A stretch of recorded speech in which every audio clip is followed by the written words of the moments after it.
Bismillah ve salatu ve selamu ala Resulillah ve ala alihi ve sahbihi ve men vala. Celal'da Suyuti rahmetullahi aleyhine Haliple Tarihi namlı kitabındaki dersimizin devamında Abbasilerin 8. halifesi Mu'tasim Billah hakkı toxtalyapmiz. Bugün Mu'tasim Billah'ni Di'bel degan şu vaqtdagi Abbasilar davridagi eng mashhur bir shoirning hajivlashtirib o'qilgan she'rlari haqida to'xtalamiz. Hamda Di'bel bo'lsa shu Xuzay qabilasidan Bag'dodda yashagan ayni vaqtida.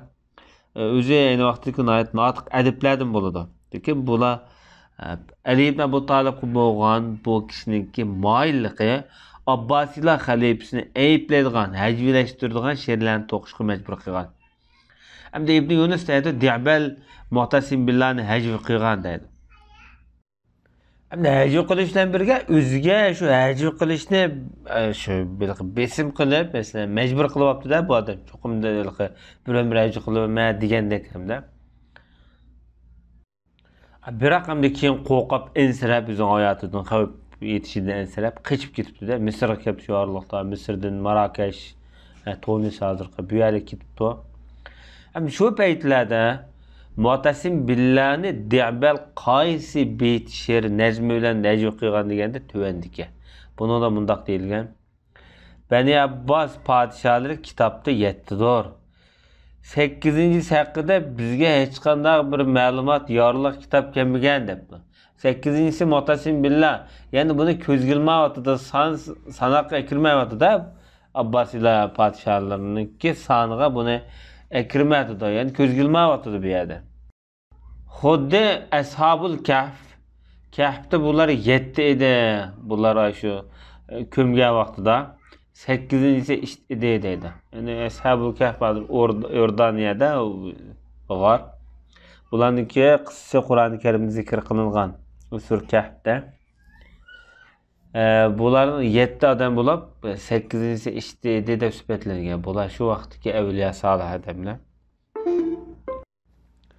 Men ularning ishtini cho'ng bilmay dedi Ashabul Kahfniki. Men sende üzörime çünkü sen bir günahkar asiysen.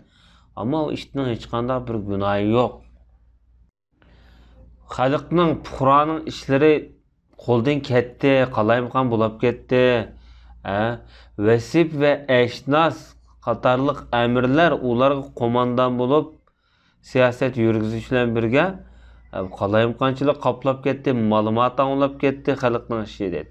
Vasip ve eşnas degan Mu'tasim Billah'niki qo'mondoni bo'ladi turklardan.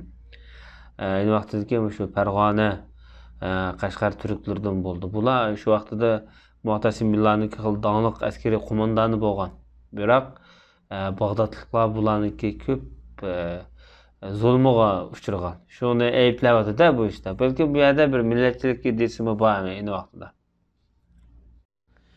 Men orzu qilaman, umid qilaman deydi. Bir g'ayibdan shu quyoshninki chiqish o'rinlari chiqqanga o'xshash bir ajoyibotlik ko'rilgan senda. Beddua bo'lsa kerak bu yerda. Masalan, ichgan suyung, yutum ichgan suyung bir turilib qolgan gilingda degandek gaplar. Sening baribir g'aming turk. Bu turk deydi. Bu turk nayt bir ayib nuqsonlik bir ahonet bo'ladi deydi. Bu arab bo'lsa bu turkni bizga boshqa qilib qo'ygan bir ahonet. Sen o turk uchun bir onasan, turk uchun sen dodisan deydi. Sen turkni ham atrofingga yig'ib olding. Bizga hech qanday bir imtiyoz bermeding deb ayblayapti bu yerda.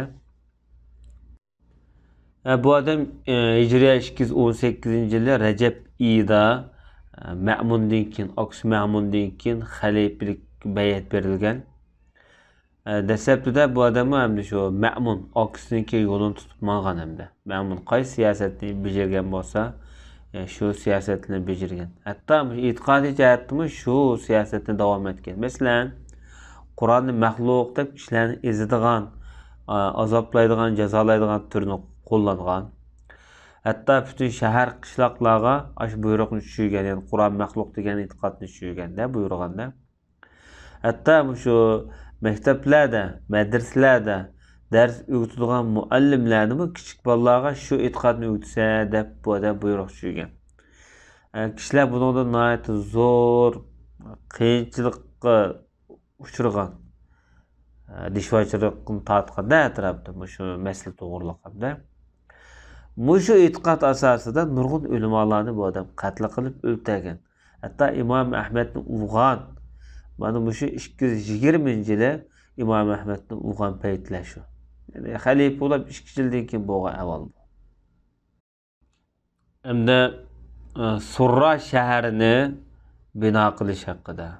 Surra shahri hozirgi Iroqda Samarra shu. Samarra shahri ayni vaqtida Surra man ra'a degan kalimani kelib chiqqan. Ko'ga adam xushal bo'ladigan, xursand bo'ladigan shahar degan bo'ladi. Barbara tilniki lahjining o'zgarish shaklida bugungi kunda Samarra deb atalib qolgan.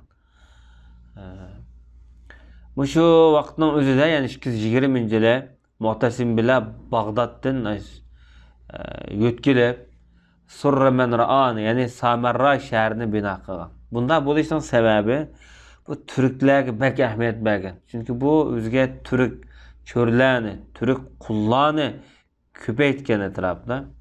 Hatto deydi, aslida maxsus ko'ngil bilib Samarqand, Farg'ona va shu atroflarga odam avatib, shu turklarni setilish uchun nurg'un mol dunyo avatgan, odam avatgan.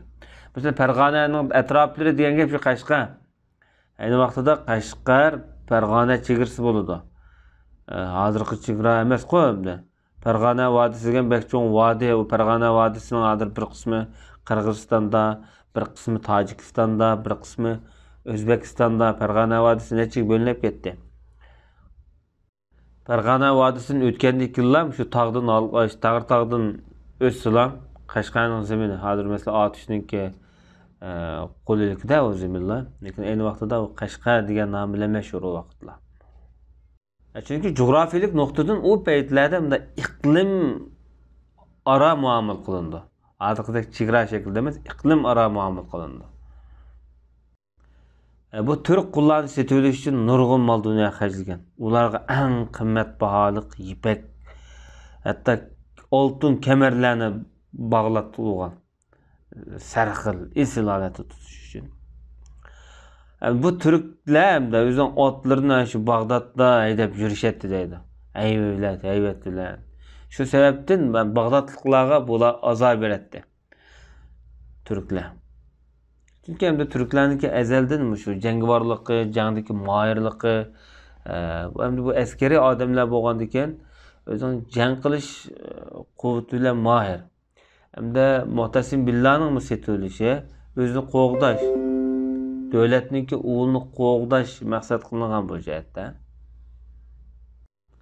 Hamda turklarniki u Bag'dodning ko'chalarida ot bilan haydab minishi kishilarga nihoyat zo'r bir siqilish, dishvorchilik qilib kelgan.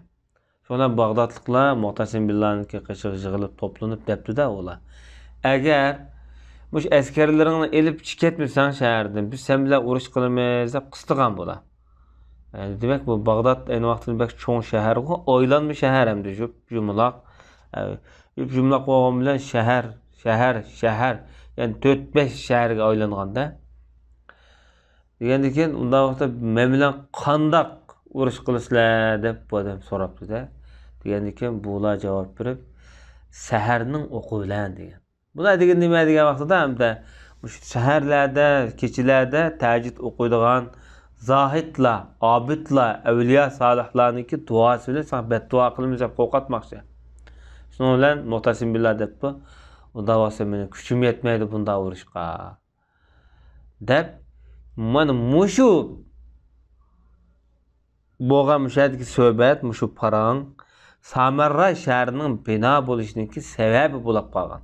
Shuning bilan Samarraga o'zining askarlarini elib Bag'doddan shu yerga o'tkazib chiqatgan dedi.